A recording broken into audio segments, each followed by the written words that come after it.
Somos Amazonía significa que tenemos que apoyar a los habitantes de la Amazonía en su defensa, ¿no? Contra la explotación, contra el expolio y demás.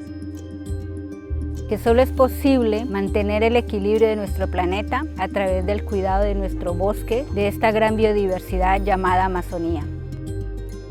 Hay que actuar para minimizar los impactos que estamos haciendo en el medio ambiente y por ende en la biodiversidad. Nos va la vida en ello, aquí y en todo el planeta. Pero no se trata simplemente de defender un lugar por su importancia ecológica, sino también de garantizar las condiciones de vida para las comunidades y la población que allí vive. Nadie puede excluirse de que no tiene parte de esta riqueza que el Señor nos ha dado, de esta naturaleza.